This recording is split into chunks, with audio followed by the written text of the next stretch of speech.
When the Mayflower landed in Cape Cod in November 1621, it was winter, and they could not plant any crops.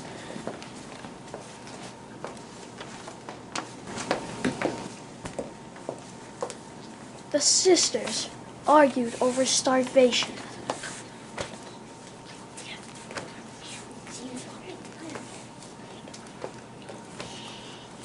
There were storms with sleet, snow, high winds. William Bradford recorded a cold spell in early to mid-January. There was another cold spell there was another period that was similar period.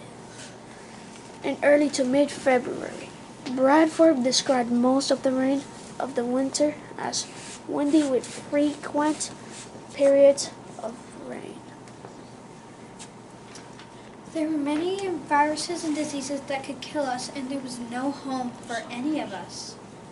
We were in such cold weather and wet land, so we had no choice but to make the Mayflower a home and a hospital so we could stay out of the cold. Then the men built a large common house when we got to land so that we were warm.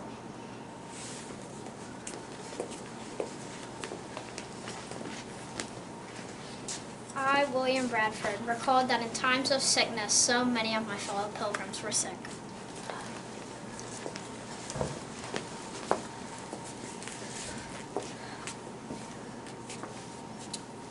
But there were about 6 or 7 sound, healthy persons that had our great commendations that were spoken and spared no pains night or day. But with an abundance of toil, they made them a fire so we could cook the meat just to not go hungry. They made their bed, washed their clothes, and rested. Often the kids had to assist the adults in many of their chores. Pilgrims planned a treaty with the Wampanoag to avoid starvation next winter.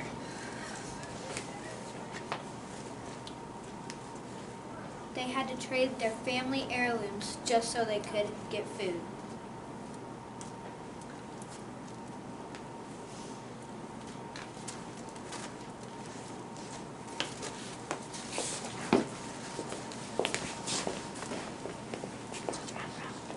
Tis the year 1621. The wind is fierce outside my abode. I fear that our supplies shall dwindle, and we shall have to return to England soon. Done.